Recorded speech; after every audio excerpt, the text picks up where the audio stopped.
Greetings, everybody, and welcome once again to the Cloud-Based Mayhem podcast. You've got Miles this week because Gavin is out in the Nevada desert as part of a massive search and rescue effort for a missing pilot. He'll be back in a couple of weeks and hopefully with a good story to tell.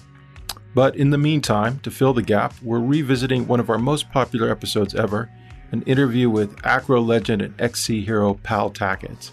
Pal has been around the sport for a very long time, has been groundbreaking in developing some of the world's most astounding acro moves, has loads of good stories and a lot to teach us. So we hope that you'll enjoy it, have a listen, learn something, and stay safe, everybody. Thanks.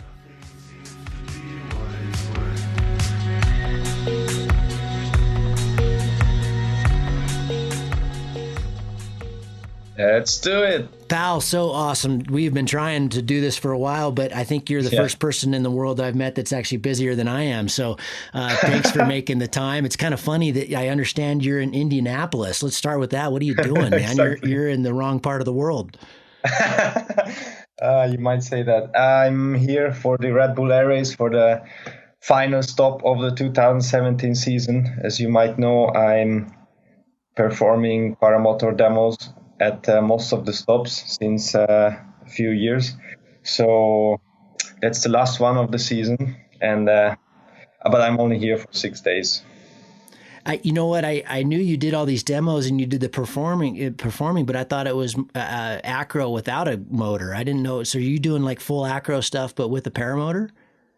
No, not really. You know, most of these events take place under quite some of the most restricted airspaces in the world, close to some pretty big airports. So the ceiling is quite low, and I usually, basically my show time is 10 minutes. So, and that includes takeoff and landing. So there's no time to climb out high for, doing radical stuff. And I'm usually just doing some basic aerobatics and pull a long streamer and use my smoke and do ground spirals, do foot dragging. And these areas are quite large, so I have to do some here, do some there, visit the different spectator areas, and the 10 minutes are gone pretty quick. Okay. Well, for those who are listening, and I want to get into the more recent history stuff, because I know since the X-Alps you've been extremely busy. And before we started recording here, you were telling me you've got some land down in Colombia, and you and your girlfriend are going down there. So we got a lot to talk about. But for those who have had their head in a hole for the last 15 years, can you give us the Pal Takats resume? What you put down on paper, and maybe hit some of the high points, because to me, at least, your history is really acro, but you're twice now you competed in the X-Alps. But catch everybody up that may not be familiar with your history.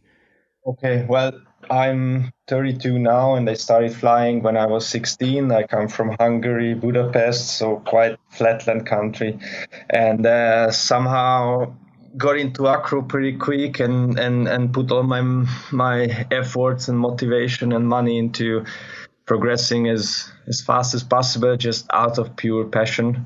And powered by this, I ended up competing in the World Cups, which I won 3 times, twice in solo and once in synchro, and finished once second. And I mean, quite good results. But then I kind of pulled out from that in 2011.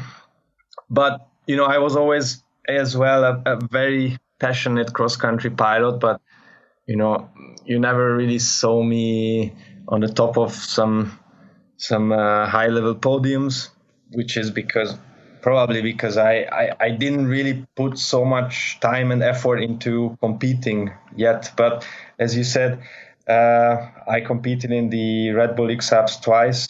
Most of the people probably don't even remember I did it in 2009 and finished 8th, and did it again with you this year.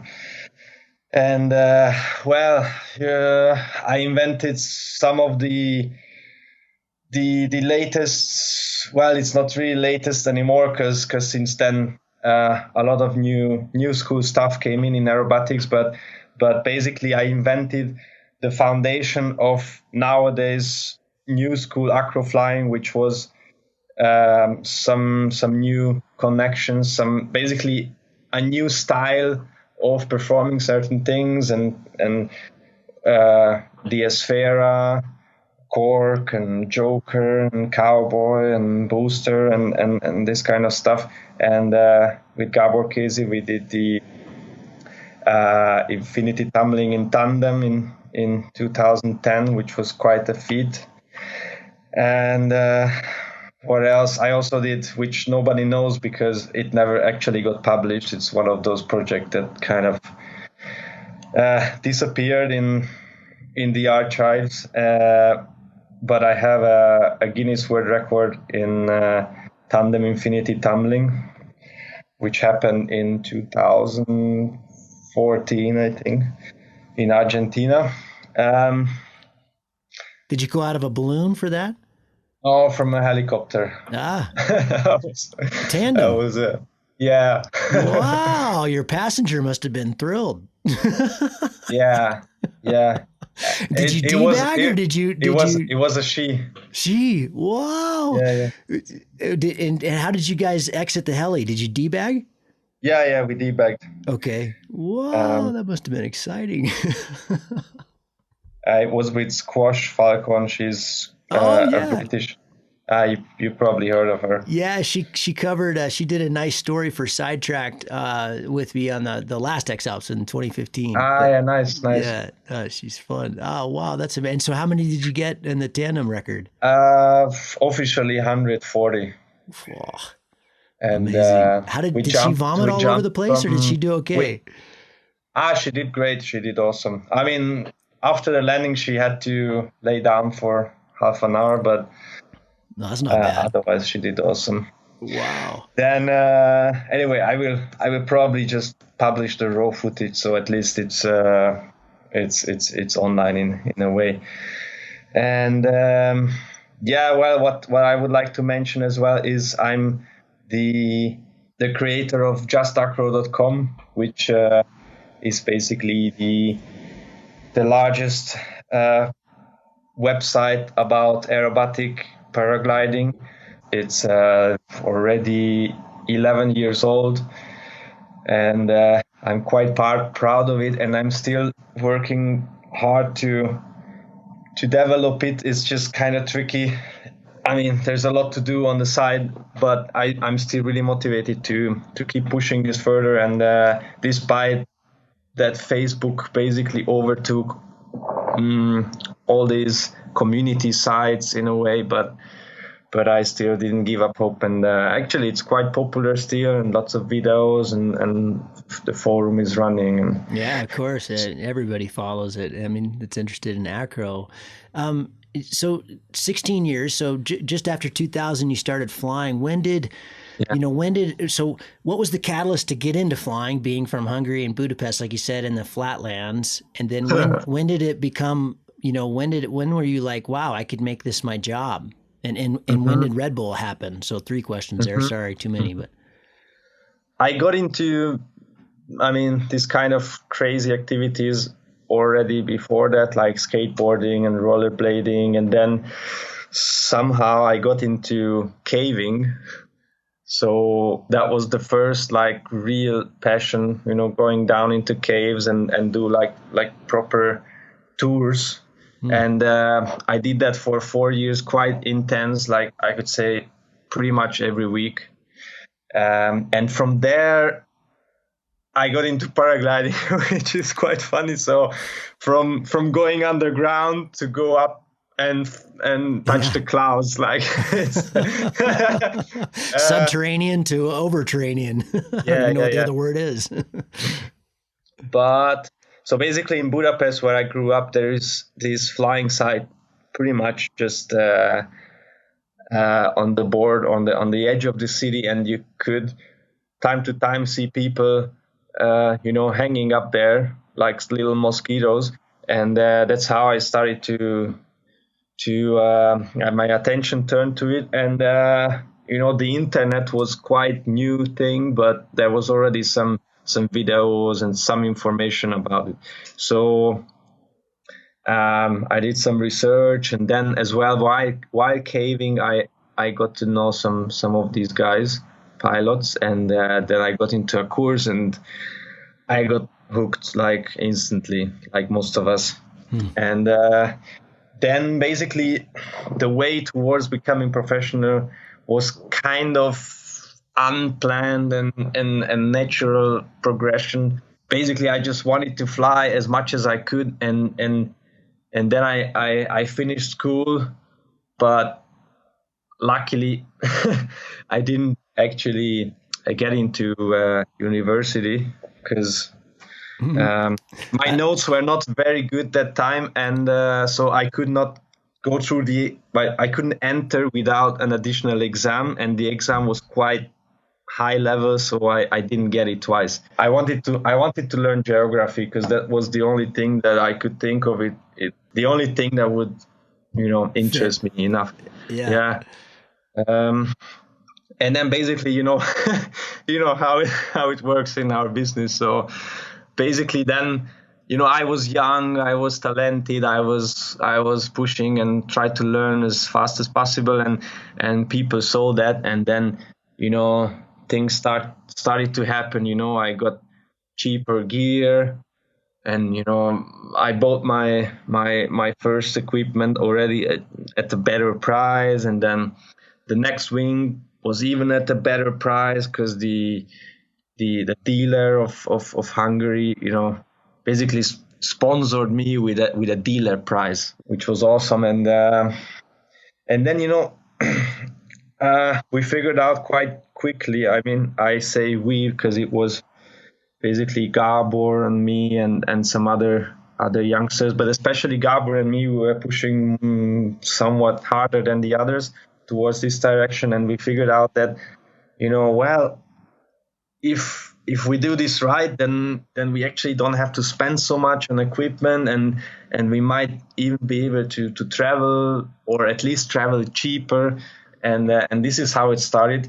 And luckily, this was quite I don't know, a natural progression towards getting our first sponsors, and which actually happened through an event, a crazy little acro competition that my friend organized in Hungary back in 2004 over ground. It was not really, well, it was a contest, but it was more like a meeting where that very few acro pilots that were doing some acro, at least in Hungary, were basically meeting up and doing all their crazy stuff over ground from towing. And we won that competition. We both ended up being first somehow with the same score, and that led to our first sponsor, which was a Hungarian clothing sponsor, and Red Bull was the co-sponsor of this event with basically nothing more than a tent and some cans, but that's how they already kind of knew about us. But it only came later, as we were kind of too shy and kind of not really trusting ourselves to actually go there and ask, hey guys, I'm into Red Bull, hey, do you want to sponsor us? So we knew it's too early, so we were waiting for the right moment and waiting for the right way to approach them, and this happened only a few years later. Actually, it happened 4 years later in 2008, where we got our first contract, and obviously for that we already had to lay down some results in international competitions, and there they could already see that this is getting serious, and well, in 2007 I won the solo World Cup already, so it was becoming quite serious. So that's how they got in 2008. So Pal, you know, I might have this wrong, correct me if I do, but it seemed like for you, there was this moment or time in your career, and maybe, and I definitely want to talk about your action in 2012. Maybe it was because of that, but you know, when did it?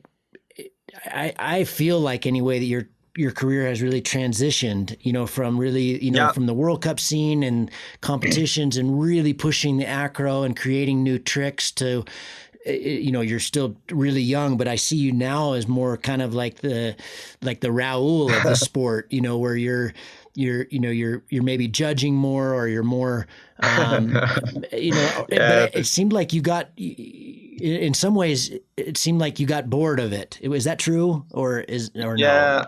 Yeah, totally. You know, it's the accident itself was a very unfortunate thing, but what only my close friends know, that at that time, in that moment, I already decided to leave this lifestyle, to stop competing in that way. And actually, you know, winning again in 2011, because I had a desire to repeat the overall World Cup victory from 2007 once more. So basically, in a way, to prove myself that, you know, it was not just a one-time thing, but I can repeat this if I wanted to, which I did. But then I wanted to leave it there, and I didn't actually announce this publicly because I don't know, for whichever reason I did not. But then came the accident, and you know, I guess it's quite obvious for most people just looking at these events from one after the other, and then seeing that, you know, I'm not coming back to compete and stuff. So it probably, everybody thought that for sure, you know, he doesn't want to compete because he's whatever, not good enough anymore, or he's not the same old Pal or whatever, which is for sure, I'm not the same old Pal. I mean, how could you be after such an event? But I mean, my close friends all know that was not the case. So I already actually decided to quit, like in the moment when I held the trophy in my hand, basically. In 2011. But then came the accident, and obviously I'm not gonna publicly say, you know, I decided to quit like after the accident. I mean, that would be probably even worse option to communicate that. And anyway, well, let's talk about I never actually talked about this before, or in any way publicly, so it's quite funny. And what was the other question? So you are totally right. So definitely my career has changed. My way of seeing things as well changed. I'll be all honest, for sure. I'm in a way not that crazy youngster anymore, and for sure the accident was more of a life-changing experience that you know, I had to question many things and rethink many things, but it has nothing to do with the fact that I stopped competing. It has way more to so basically the lifestyle of being a World Cup acro pilot is quite intense, and it involves a lot of training, and most of it, if you really want to get good and stay good, the training possibilities restrict themselves to a very, very few places in the world where you got to spend like at least 2 months a year just training hardcore and keep pushing. And then, you know, the worst, that with the current judging system and the current competition, it's still, you know, not necessarily the best who's gonna win, but sometimes, you know, it's the angle of the sun. Too much subjectivity. Way too subjective, and it's just kind of very disappointing when, and you know, both ways, like it could be on your advantage or your disadvantage. I mean, sometimes myself even got like higher points that I deserved.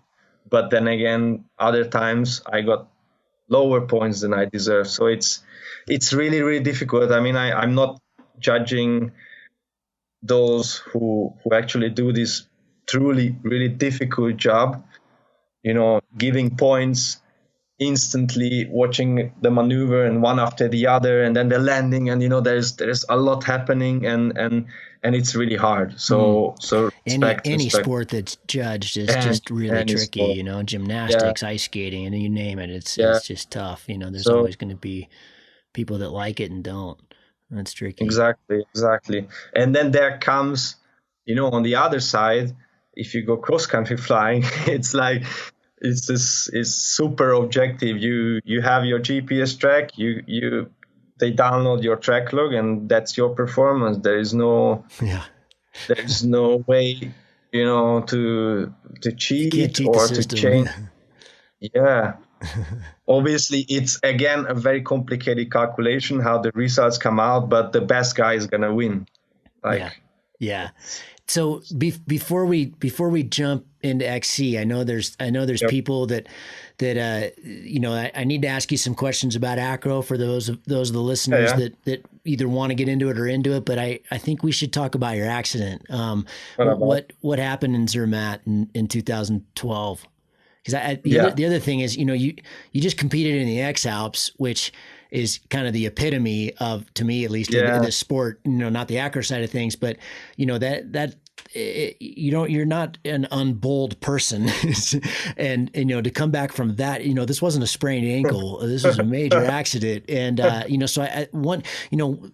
unfortunately, we participate in this sport that hurts a lot of people. A lot of people get hurt, and so one of the main questions I get from our listeners is how to come back, and not the physical side, it's the mental side. So maybe you can kind of fold all that into your action. I think there's a lot of learning people could get from that. Sure. It was a speed riding accident, and I flew with 6 square meter, which is, now we know that it's too small. So the top guys, the very super top guns, the most hardcore pilots, they don't fly a 6. I mean, maybe 1 meter bigger or 2 meter, but that's just too small and too fast and just super sensitive. But the problem was not actually that, but it just, long story short, it didn't give me the amount of lift I actually needed that moment, because I was not fast enough, because I just made 3 flights with it. That was maybe the 4th, and I didn't have the lift to jump a cliff, and I basically crashed with the rocks just before the edge of the cliff, and that made me lose the balance, and probably just by losing the balance, the wing basically just went out of position, and then I fell, and then, I mean, I remember everything, but the thing is, the glider just somehow disappeared. I can't exactly explain why or what happened. Probably it collapsed, but the thing is that I basically free fall down, and that when I say I free fall down, I know I free fall down because I do base jumping, and I know that how that feels, accelerating from close to 0, going into the free fall, and that was it. That was exactly it. Basically, the sound of acceleration, that wind speed. That was exactly the same when you jump off a cliff. So, and that was pretty scary. And I can't be really sure, but I think it was probably a 20-meter fall, I would imagine, because it was quite a long fall, and when I looked back to the cliff, it looked quite high too, but I couldn't see the exact proportions from down. Were you already hurt from hitting the end of it before you went off? Do you remember or no? I don't think so. Yeah. I don't think so. Maybe, but definitely not seriously. So The serious injuries came from creating a huge crater in the snow, which I was lucky enough to hit with my butt first somehow. And but that basically compressed my vertebrae a couple, and on the way I broke my leg in an open fracture. And well, I basically bruised all my body like crazy, you know. I basically, not at that moment, but I didn't feel much that moment because obviously adrenaline was taking over. But when I woke up from coma 2 weeks later, then I mean I could still feel like pain everywhere, all my ribs and my, what do you say, the bottom Coccyx. of your butt. Yeah. Yes. And well, the worst thing of the whole thing is that I also suffered a head concussion, and that actually led to the next day and led to an increase in pressure in my skull, which for that reason they actually put me into artificial coma to basically shut my body down and put it into standby. And luckily they managed to handle this through medication only. But during the artificially induced coma, I also got a lung infection, which it's then becoming a really life-threatening situation. So your body is already in a shock from all the multiple injuries, plus the head concussion with that extra pressure, plus you are in a coma, plus you have a lung infection. So that was really a dangerous combination.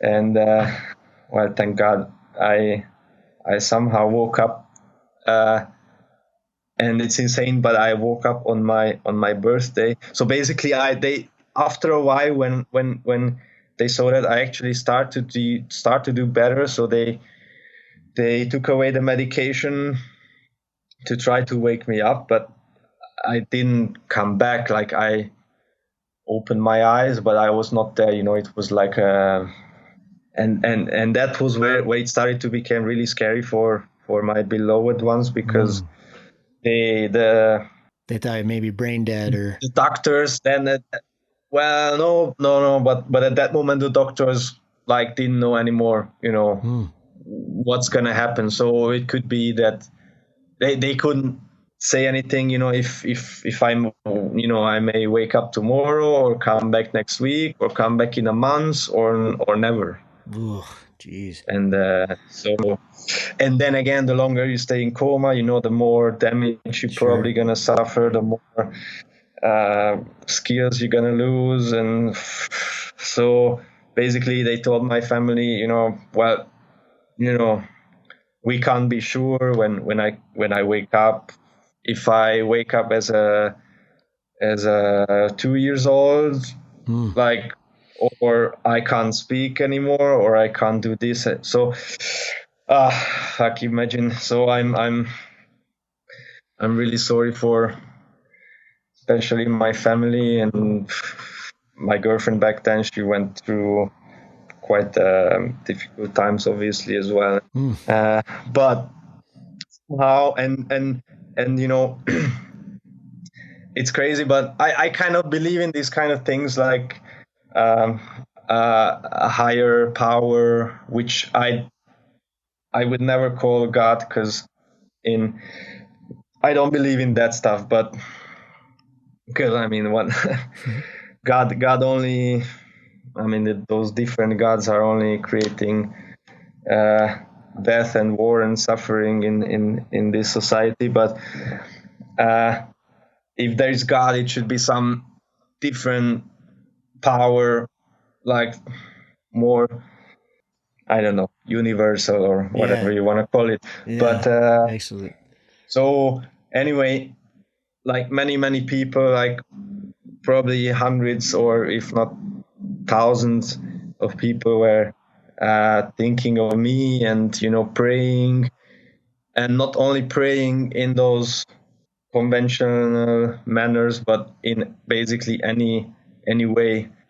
So, you know, calling for the energy of the universe and all that stuff. And I tend to believe that this could have been the reason why I returned this exactly on my birthday, which That is so cool. So basically that probably that day, that moment, so many people were thinking of me and, you know, wishing that I was there and back and I lived. So I mean, it could be. So that was pretty cool. That's amazing. Do you think there's, so I want to ask you about when, you know, like coming back to flying, but do you think because you got hurt the way you did, you know, flying a 6-meter wing, I know this is impossible because you didn't get hurt flying, but do you think if you'd gotten hurt like flying a normal paraglider, would it have been different coming back?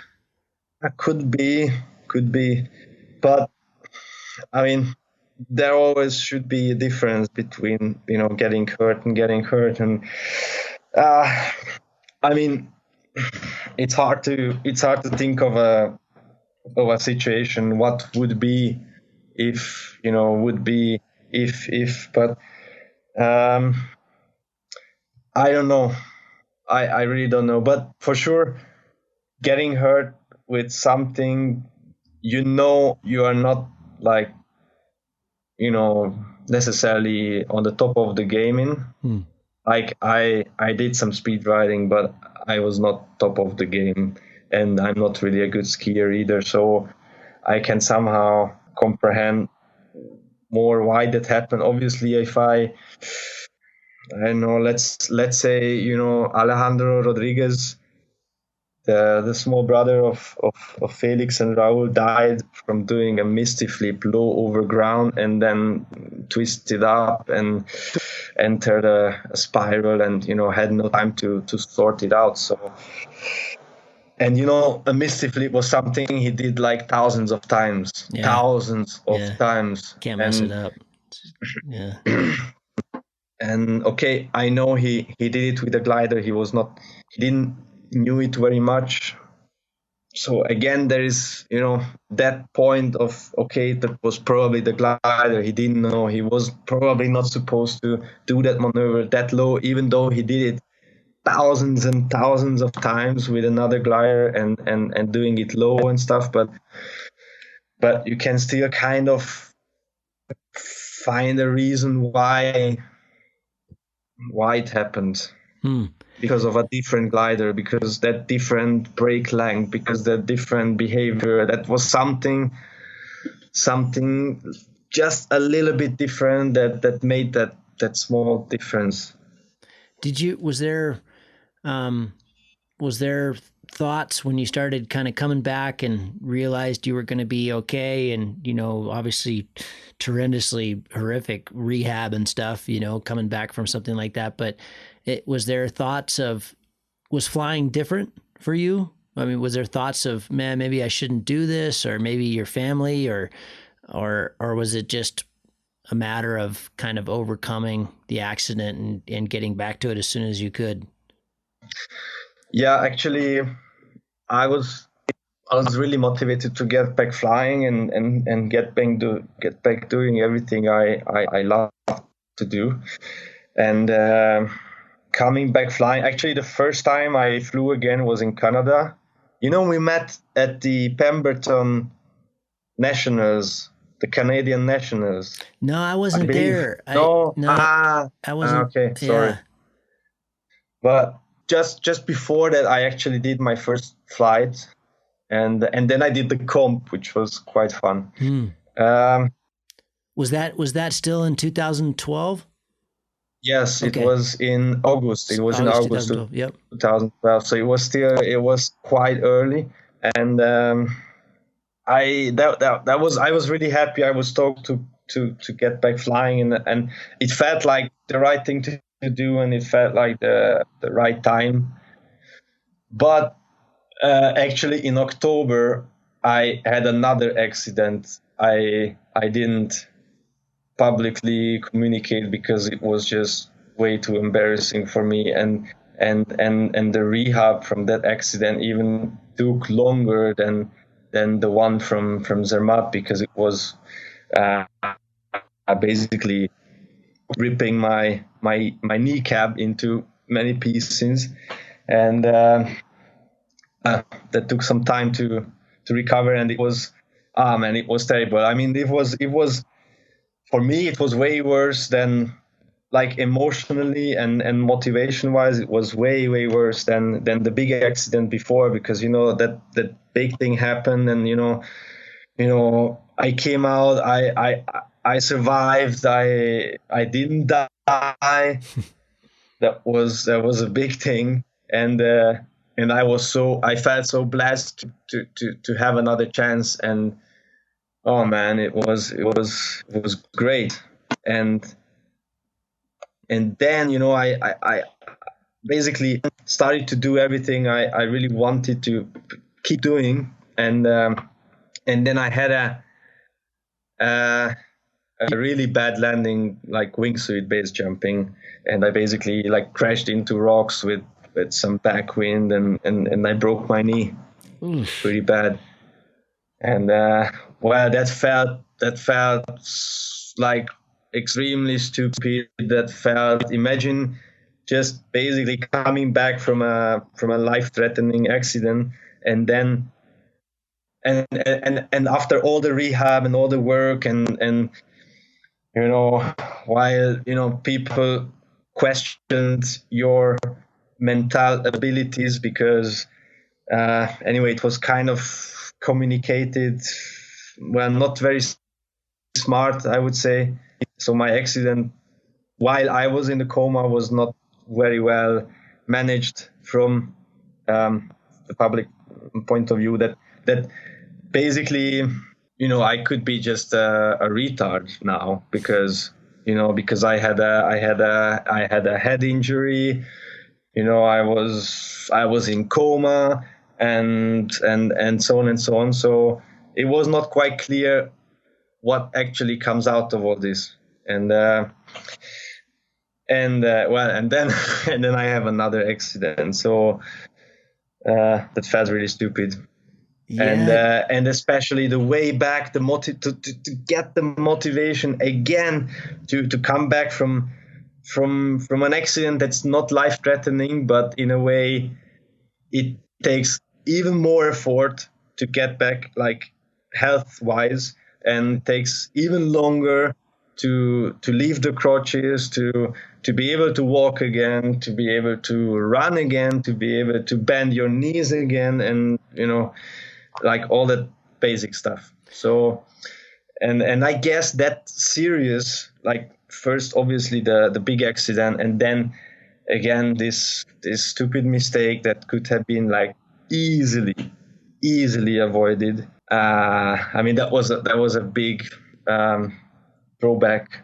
Do you find I my first really big film project, I'd done tons and tons before that were much smaller scale, but the first big one I did with Red Bull Media House was with Will Gadd on the Rockies project in 2014. And he'd been a Red Bull athlete for so long, and he'd done, he called them rodeos. He'd done so many rodeos, so many big film projects that one of the things he talked about, really rammed home, because he could see that I at that point I was still, I'd only been flying, I think 8 years, and I was kind of known to take a lot of risk. And I think that was one of the reasons I was able to become a, good pilot faster, because I'd put a lot of time into it, but I was also, probably taking too much risk. Not probably, I was. And Will has, he's been at it so long that, and for the most part, pretty injury free, like tweaking fingers and stuff, ice climbing, that kind of thing. But, and he just kept saying over and over, like, listen, it doesn't matter that we're making a film. Those guys can just film what they get. just, you got to be a pilot and you got to be safe. And it, you know, if you get hurt for the cameras, that's just the stupidest thing in the world. And I know I'm not comparing your base accident to that, but do you find that because of the profession and Red Bull and the sponsors, does that pressure you? Is there a good and bad side of that? For sure, it has a good and bad side, especially when you have a camera running. It's a huge. I mean, it's a real safety factor. It's really bad for your health if you have a camera running. I mean nowadays it's totally normal that everybody has a GoPro and films everything, and it's a good thing because you can, you know, look back and analyze your flight or whatever, your tricks, and get better at doing so. But for sure, there is a, you know, with Facebook and YouTube and all this stuff going on, there's a huge push of, you know, having to bring out something more spectacular, more hardcore, closer, faster, better, and so on. And for sure, this is definitely a big source of accidents, just because people overdo things. In my case, in both of the cases, it was, I don't feel like it played a big factor. I actually had cameras running in both cases, but in the first case in Zermatt, I lost the camera in the crash. In the second case, I have it filmed. But it's just a big embarrassment because, you know, I could have done much better. I could have avoided that. But I mean, you can't blame the sponsors themselves, because the sponsors actually, you know, are a good thing. And I would say, you know, many people ask me this, but I never felt like being pushed by Red Bull to do things that are too dangerous. Like if it was too dangerous, then I told them, look, I will not do this. It's too risky for me, or there's just too much uncertainty, or for whatever reason, you know, I don't feel good about it. And they say, okay, you know, they never want you. Yeah. No, they don't push that. They are not stupid. They don't want to push you into an accident. It's not good for anybody. Right. Sure.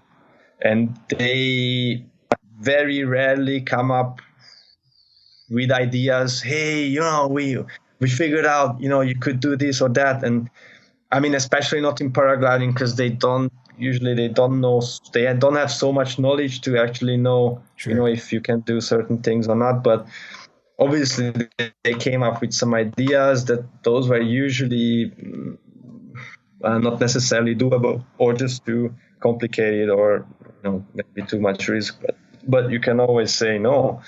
And the other thing is, I think probably like another typical situation where it's hard to say no is, you know, having a show when you know there are like thousands, maybe even 10,000 of people waiting to see your performance, and you know you really want to perform. You have that motivation from, you know, just energy from inside. You know, you want to do that because you want to, you know, it's not about showing off. It's more like, you know, showing, well, obviously your skills, your performance, and obviously in a way kind of showing off. But basically you want to impress the people. You want to show them, you know, what you can do the best. And everybody has to know his limits, and especially the limits of, you know, the wind or turbulences or whatever.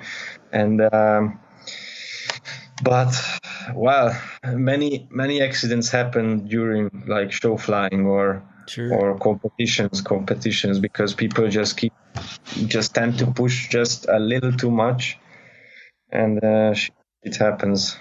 Pal, in the last, usually this is a question I ask right at the end, and we're not at the end. I got a lot more stuff I want to go over with you, but you know, your two accidents in 2012, you know, looking back from when you started to fly in 16. I like to ask this question, like, what would you say, imagine you're a 50-hour pilot, imagine you're back at that first year.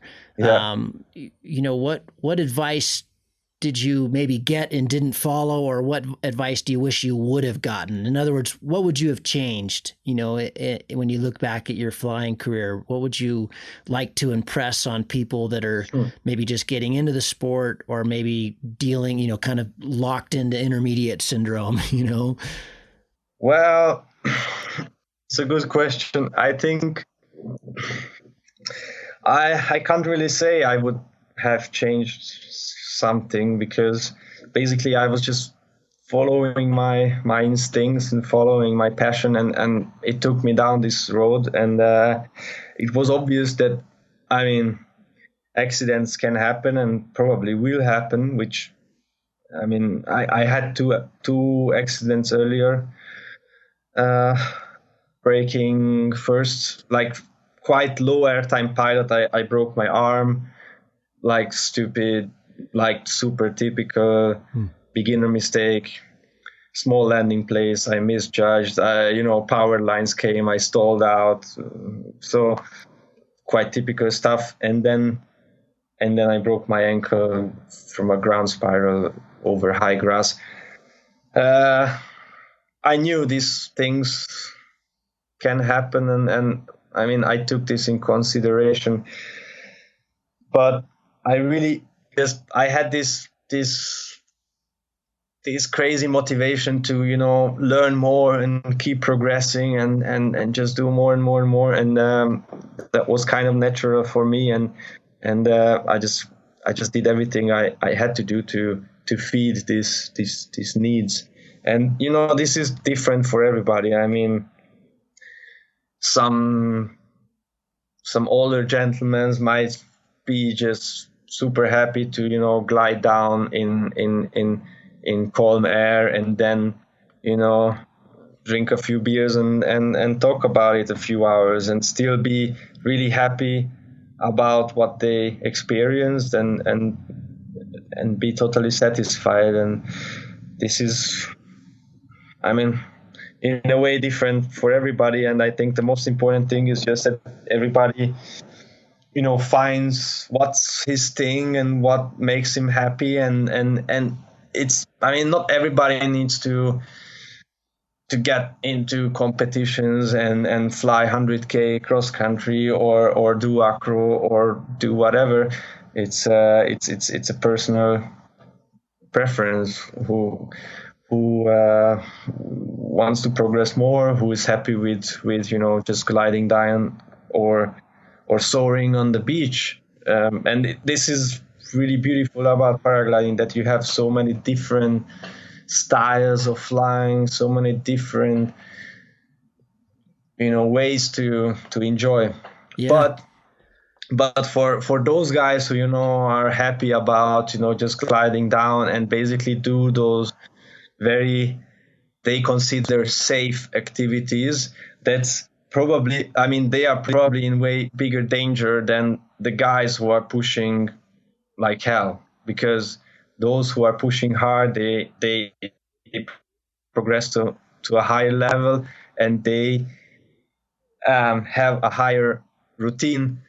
They are, even though they are flying more, and they, that's a good they point. They're training. might risk more, but they are much more in training, and so they can avoid those dangerous situations, or they know what to do when they get into one. And the low airtime pilots, even though they feel like I only fly the weekend, or just a few times in a year or so, but they are actually the ones being in danger, because well, we talked about that on a recent show. I was reflecting on that after the X Alps, that I think a lot of people, see the people competing that as really daredevils, and and taking really huge risk. Yeah. And wow, that's true.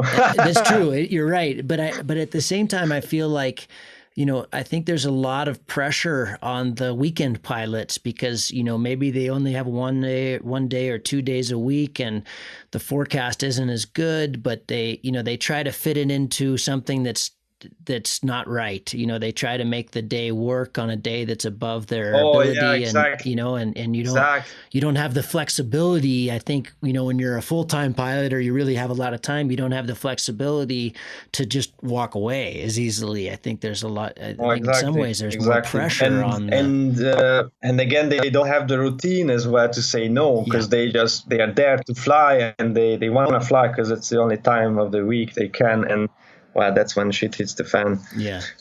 But as well, I believe those guys, I mean, it's okay, not everybody has the privilege like us to leave out of flying and to leave for flying in a way. And, but people have to realize that there is a lot to learn and practice even without actually going to fly. So I think those who don't have the time to go flying, but still I'm sure that most of the people would have the possibility even after work, even, if mountains are not close by, but even just go out to a field and do ground handling, because that's, in my opinion, that's a very, very key practice and a very base of glider control. And you can learn flying without actually, getting airborne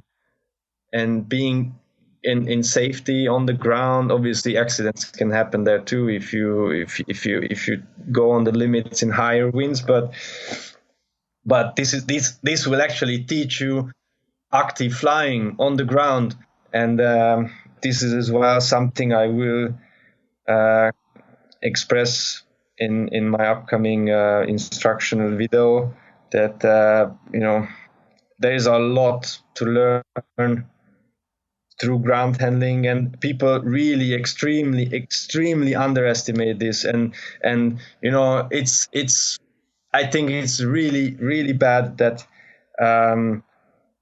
nowadays the practice is, well, the schools obviously get you as many certified, students, get you through the school, get you the rating. Exactly. So now instead of teaching the basics in the basic course, which is for me like ground handling, so especially in the Alps where you don't necessarily need a reverse launch for taking off, because as soon as you have that amount of wind on launch that you could reverse launch, it might already not be the beginner conditions to fly, because you either have strong thermal or you have foam or just front coming in and strong wind on takeoff. So you should not be flying anyway.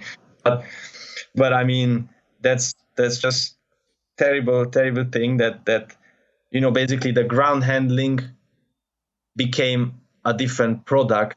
Ground handling course became another product. They are selling like some kind of advanced technique for, like bullshit. Yeah, so, I agree 100%. And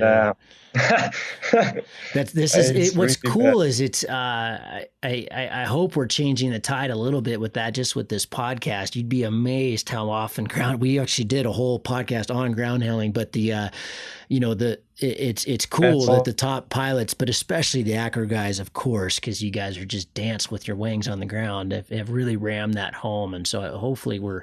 Yeah, but anybody can do that. Everybody should do that. Everybody should do that. Absolutely. Everybody should do that. Even the old guys. Obviously, you don't have to be like jumping and whatever. There's a lot to learn ground handling. I have still a lot to learn ground handling, because I'm not the best at it. It's okay. I'm safe enough for most wind conditions to take off basically most places. But anyways, it's a difference. Yeah, well, I'm glad you bring that up. Okay, we're going to transition to cross country here in a sec, but for those that want to learn acro, I saw a really cool post the other day by Theo LeBlick about recommending that if you're getting started in acro, you should start on a really nice B. Don't get a freestyle wing. Oh, don't get an yeah. acro wing. So Oh, yeah. talk about what should people be, where should they go? What should they do? Maybe talk a little bit about SIV as well, and then we'll transition to cross Yeah. country. Okay, so then I take the opportunity to do some advertisement. So Perfect. So well, it's the biggest ever project of mine that took, or it's still taking, like 3 years since the beginning, and it's still not finished due to basically problems with the personnel I've been working with, and because it's a huge project, so it's ending up being 4 hours long, and it's gonna be called Master Acro, and it's about learning acro, especially the basics from spiral dive to asymmetric sat and helicopter. And I'm glad you brought this up with Theo, and I didn't read this, but I'm really glad that Theo told the same thing, because that's exactly what I will be communicating through these videos. It's because people went way off course. Thanks to the paragliding industry starting to produce and market acro products and freestyle products. So now the newcomers think that, to learn acro, they need at least a freestyle wing, if not an acro wing. And this is obviously the biggest mistake they ever gonna make in their flying career, because and it's so common. It's just so common these days that youngsters, people basically after like 1 year of making their basic course, and they end up buying whatever secondhand acro wing online, because that's what they see. That's what they see in all the videos. Everybody's only flying with acro wings. There's nobody, or just, you can't barely see any videos where people do like more than just a full storm, more than just a wing over with some kind of certified and regular gliders, and that's horrible. So and back in the days when I started to fly acro, I was lucky enough to get my hands on an Aerodine Dune, which was a DHV2. So nowadays, well, probably E and B or C, probably a low end C wing, and it was great, man. It was actually sold as a freestyler, but it was not. It still had the performance. I flew cross country with it. I flew, like, even back then with my low airtime experience, I flew like a couple of 100K flights, 140K over the flatlands of Hungary, and at the same time, I learned a lot of things, basically everything up to like helico to helico and tumbling, and basically everything except rhythmic sat and infinity, because that couldn't do. This glider didn't do rhythmic sat. But imagine then changing to an acro wing or freestyle wing, having all that knowledge already, knowing how those maneuvers go and work, and having the routine of performing it, at least on that kind of serial glider, which is slower, safer. The brake travels are longer. It doesn't shoot like a motherfucker, and it still has the dynamic. It still has the potential to perform those maneuvers. And then you just have to, just adapt all your skills to a different glider, which is obviously, it's gonna be, again, you have to relearn things, but then you're gonna relearn things again from the basics, and then build it up from there. And and this is how this is why in the Master Acro videos I fly an Ozone Rush 4 in 95% of the cases. Basically, I do everything with the Rush 4, which is a high and B, 3-liner with a shark nose, and it's kind of a modern, nice, cutting edge high and B glider. And to prove the paragliding word that you don't need a fucking freestyler, you don't need an acro wing, because all you're gonna do with that is twist up, fall into the canopy, and make shit. So basically in my videos, in each video of presenting, so spiral dive, full stall, wing over, asymmetric spiral, and then even looping and dynamic full stall and helicopter and asymmetric SAT. I'm doing it all that with the Rush 4, and then only at the end of each section I just quickly mention the differences. If you perform the same maneuver with an acro or freestyle glider, what differences can you expect? I build it up this way because I want the people to understand that they have to learn everything possible with basically their normal wing, their regular wing. If they fly a high performance wing like a C or D, then better with a B, as Theo as well said, because you can learn so many things and people just ignore this fact.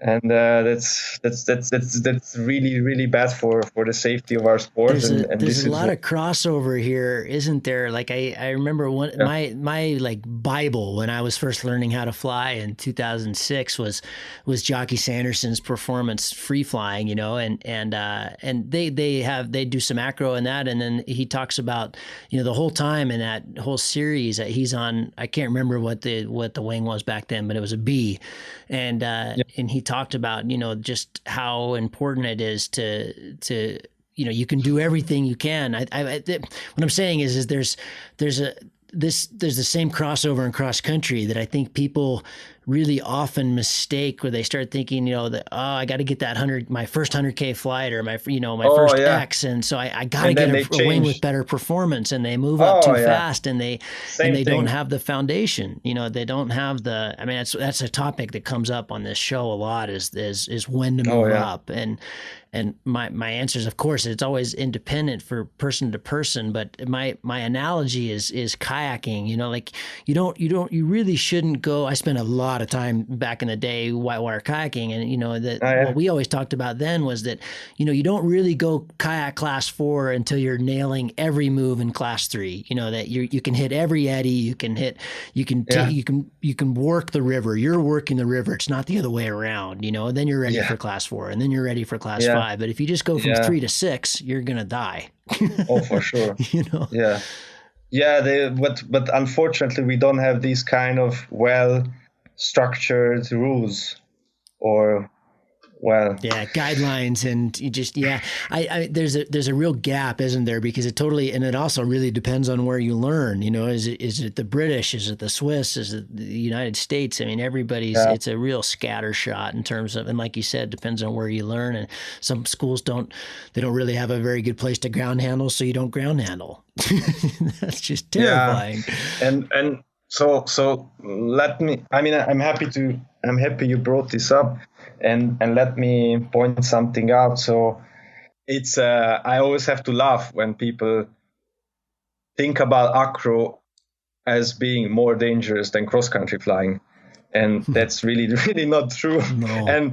And people who don't fly acro, they don't fucking understand that, because they only see the crazy part of it, and they don't understand that by controlling your glider perfectly in the 3-dimensional space, in all, basically controlling your entire polar curve, which people, just control it. Like 99% of the people can only fly their glider in the positive range of the polar curve, which is from minimum speed to full speed in best scenario, from minimum speed to full speed. But there is you can fly backwards, you can do a tail slide, a full stall, you can, and I don't even want to go any further than just full stalls and wing overs, and obviously spiral dive, but the full stalls and the wing overs are the two elementary and most important maneuvers that should be part of some kind of a basic course or some kind of a basic license that people have to master, before whatever getting their like certification or the second one or whatever advanced thing. Because most importantly, obviously, the full stall is your only chance in some situations, your only chance to avoid throwing a reserve or avoid getting into an auto rotation or, correct a big collapse or a cravated wing. And the wing over, on the other hand, is your tool to maneuver around in three-dimensional space on the limit, basically to max out your maneuverability with each glider. And I am so upset every time I see one of those thousands of crash videos on YouTube, because the reason why people crash and get hurt is because they don't have a minimum skill of glider control, which when they get into some kind of a stressful situation, then of course they tend to block or just do the wrong thing. And by not being able to perform a full stall like it was the most natural thing, Yeah. Like, so obviously, how do you expect them to sort out certain situations without that knowledge? I can tell you, there is no way. And sometimes if they would stall, they would get into even bigger trouble than what they are already in. Sure. So yeah, I think it's terrifying that, maybe, if most people wouldn't even do this, but maybe they'll do an SIV a year, and maybe if they get the weather and everything goes right, they might get 3 or 4 stalls the last day of the SIV, exactly. and that might be the last time they'll ever do it, And exactly. In the 2015 X Alps, I had to full stall 3 times one day coming out of the Matterhorn in a horrific amount of wind, and like you said, if it's something you're really comfortable with, it's a non-event. It's just nothing. You lose 10 meters and you keep flying. Exactly. And this should be, the standard maneuver for all pilots. And then we would have basically, we would not have like probably 90% of the accidents. With more ground handling and more full stalls, it would be like the safety statistics would be like turning upside down. That's great. I'm so glad you brought that up. Well, for those of you listening, we will have show notes when this goes live, and we'll have links to everything Pal's talking about. And maybe it sounds like your project's not quite ready for release, but when it is, make sure we blow that up and put it everywhere. Thanks for doing that. Yeah. Go ahead. Just I recently just had to fire the third guy I've been working with this project. So I know how these go. 2 of them. And the last 2 guys were editors.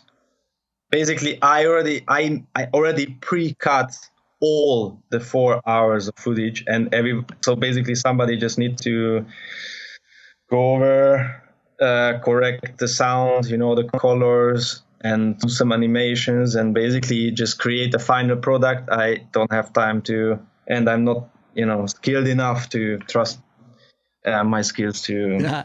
Okay, well, cool. Well, this is a call out. You be careful, dude. You're going to get a lot of emails because of what you just said. But yeah, I'm sure they'll be. But now it's already on the way. I don't have time for more bullshit. Good. Well, cool. Well, I can't wait for that. Okay. Well, hey, I want to be mindful of your time, but before you go, why the big gap between 2009 and 2017? Obviously, you had the accidents in 2012, but kind of fill me in on that. What was the experience of the 2009 X Alps, and then why come back to it? Thanks for asking. So, well, I didn't come back in 2011 because after 2009, I told myself never again. Really? But yeah, because, well, it was obviously it was the coin has both sides. I mean, obviously it's one of the most beautiful and challenging and exciting, but as well dangerous event ever organized in paragliding. And well, back then there was no resting time, so it was basically a night pass every night. Yeah.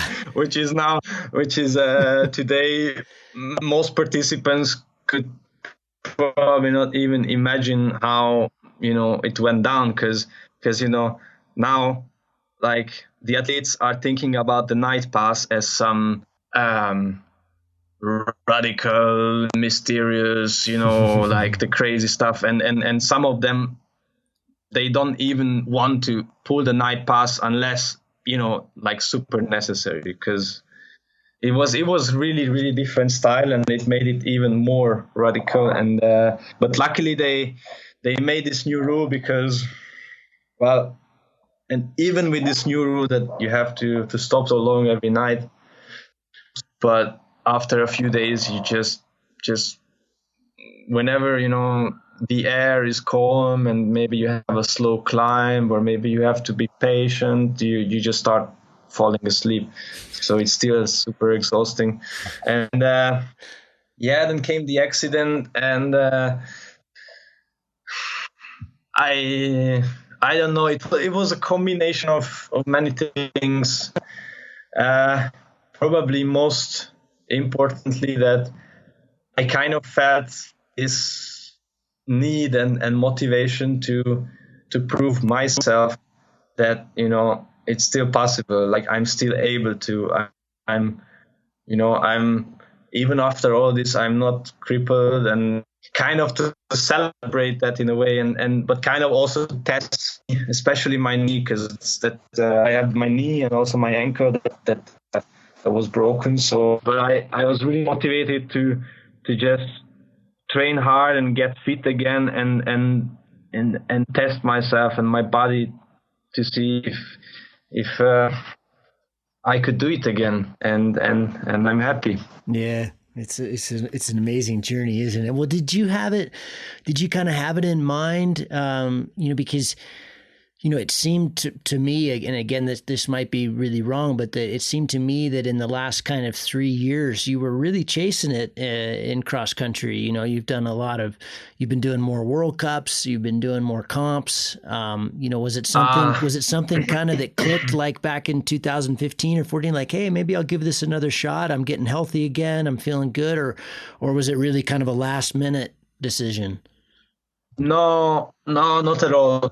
I really felt motivated to do more competitions and everything, but just before 2011, before I stopped the acro career, it was just really impossible. Then the big click, or the moment, the big change came when I came to Ozone in 2014. So with Ozone, I got the tool of flying the best gliders, and that really pushed me to compete more. But still, unfortunately, I could not by far compete as much as I wish to, because the last few years, most of the World Cups were always at the same time, or at least a few days were hitting one of the air races or some other event, or they would be just way too far and way too expensive, and it didn't work out. But I will really I still feel the same, and I still want to do way more, and I'm really like, I'm sitting on needles to do more of that. But the moment still needs to come, and hopefully it will come soon. So the 2017 race, you crushed it, even regardless of the 48-hour penalty, which must have been just brutal, sitting there in Italy and seeing people making progress and stuff. But what was, you share with me your kind of highest moment and your lowest moment of the race? Well, the lowest moment, if I may start with that, was obviously realizing the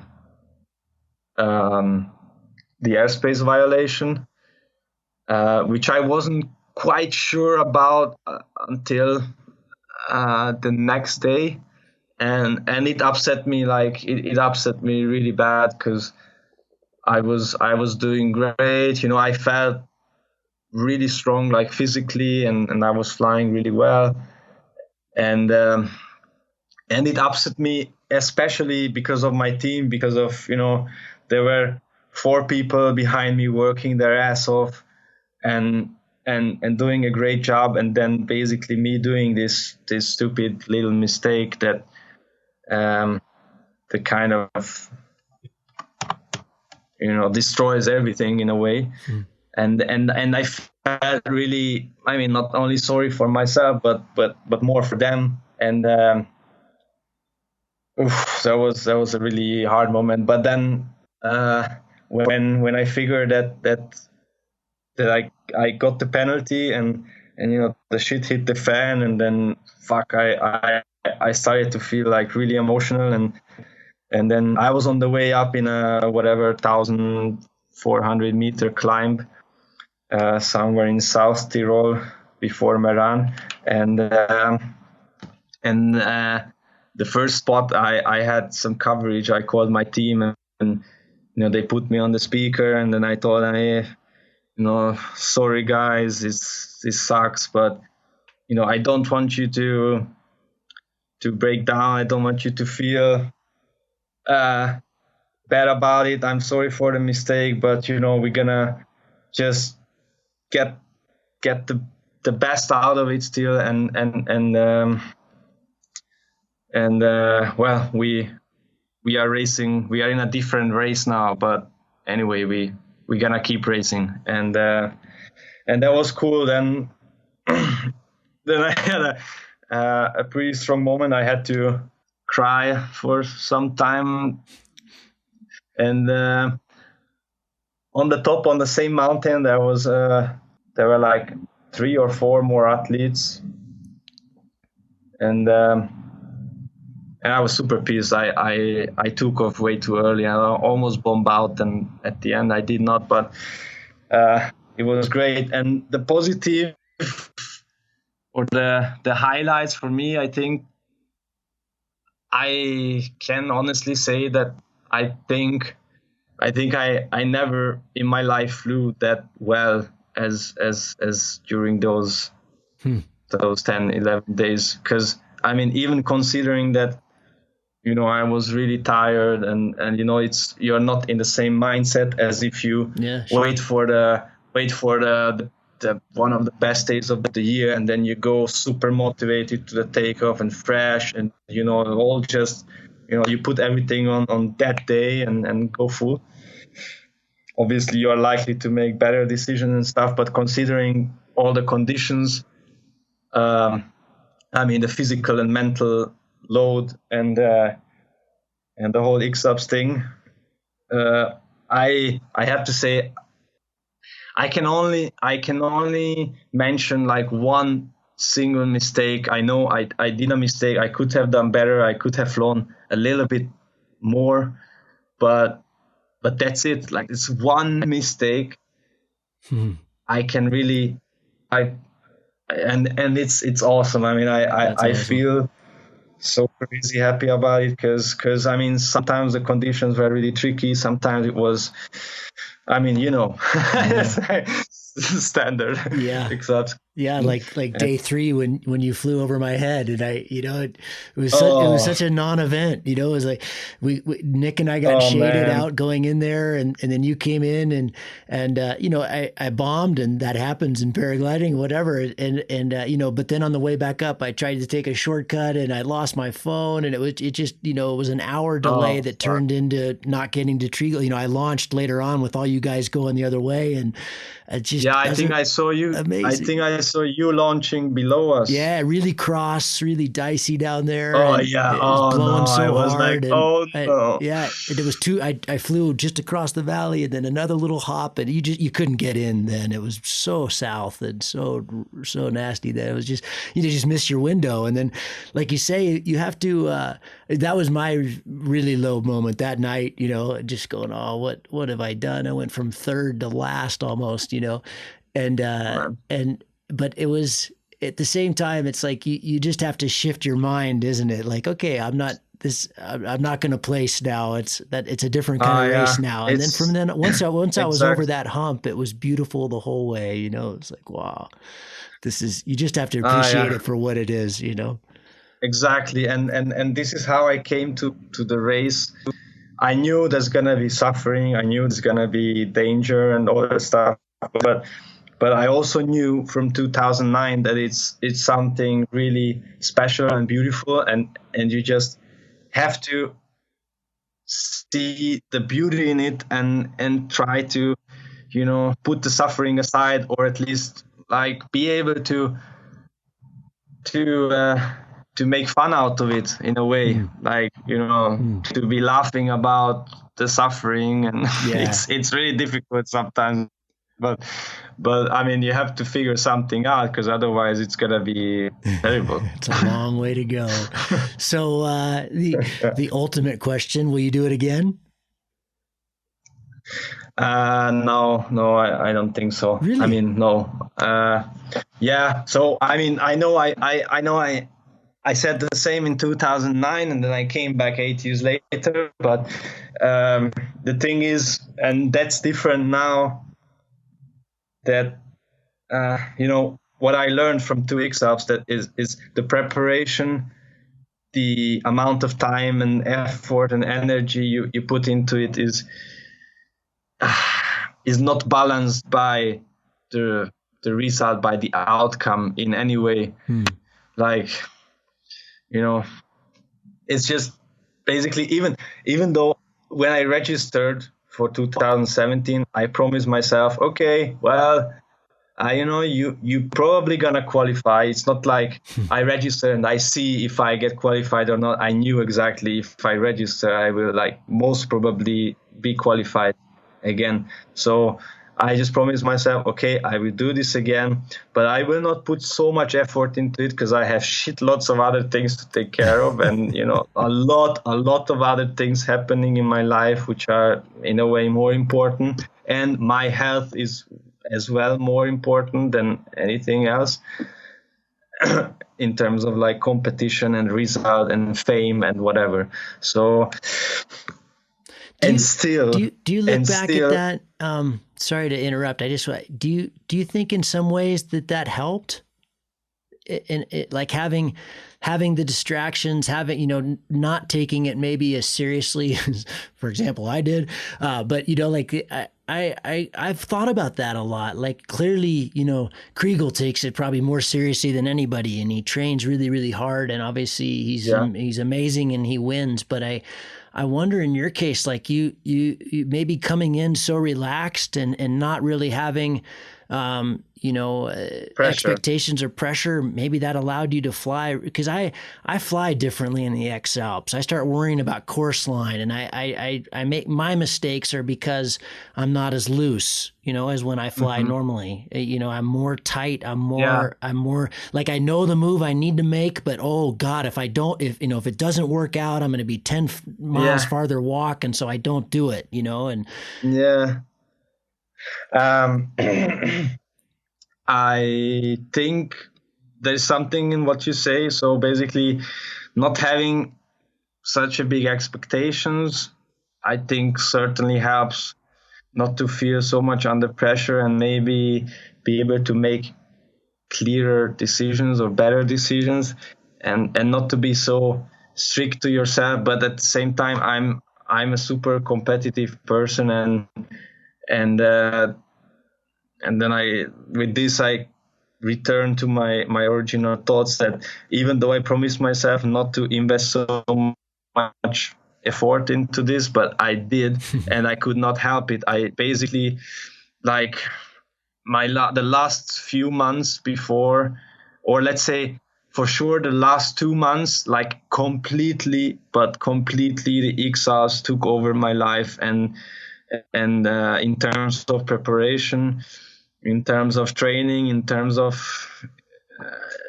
preparing, basically everything, and luckily I was lucky enough to get some last minute support and find the right people to help this journey, which was again kind of,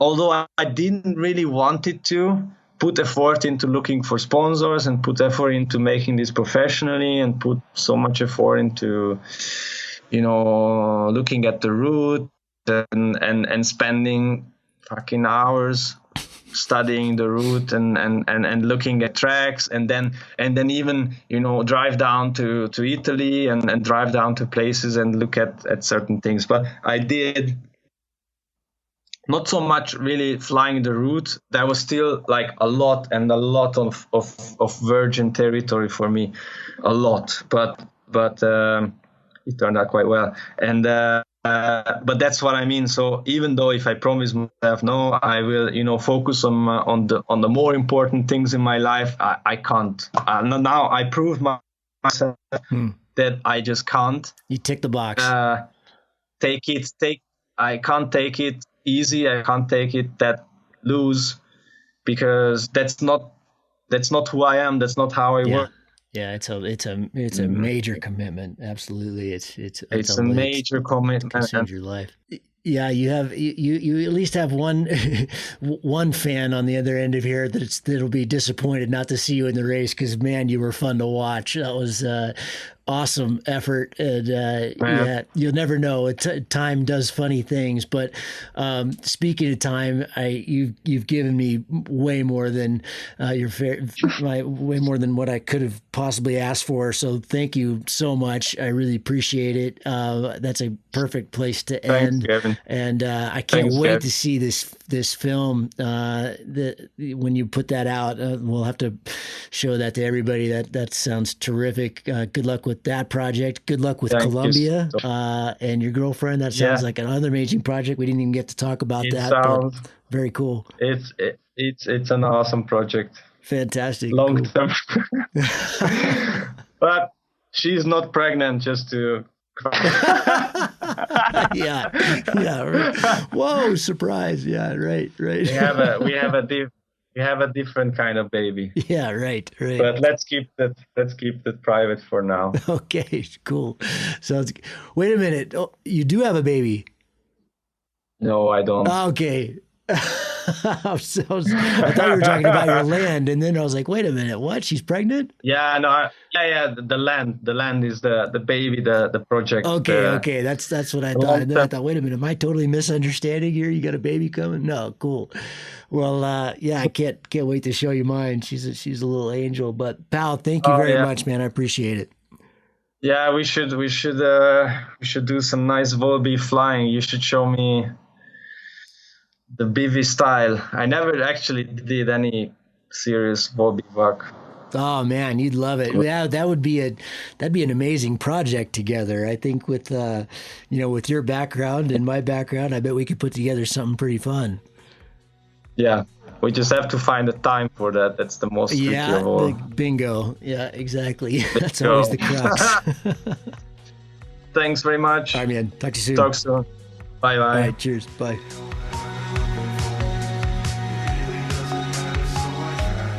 If you find the Cloud-Based Mayhem valuable, you can support it in a lot of different ways.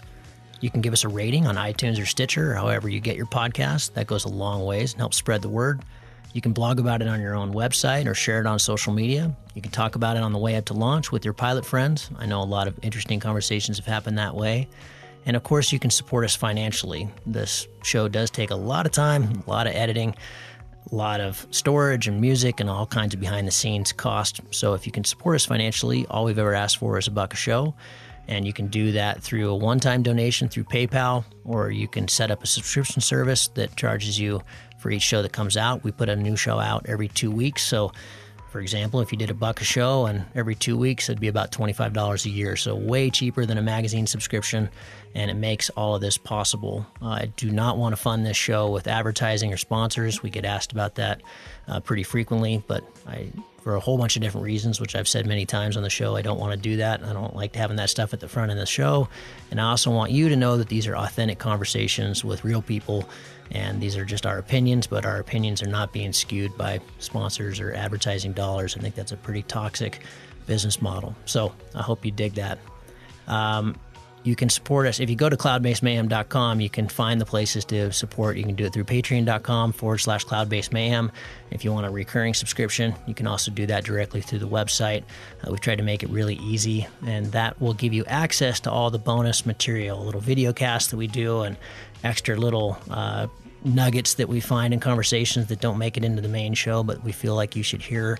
We don't put any of that behind a paywall. If you can't afford to support us, then just let me know and I'll set you up with an account. Of course, that'll be lifetime, and hopefully you're being in a position someday to be able to support us. But you'll find all that on the website. All of you who have supported us or even joined our newsletter or bought Cloud-Based Mayhem merchandise, t-shirts or hats or anything, you should be all set up. You should have an account, and you should be able to access all that bonus material now. Thank you so much for listening. I really appreciate your support, and we'll see you on the next show. Thank you. I'll be uncertain. I will only need what you want.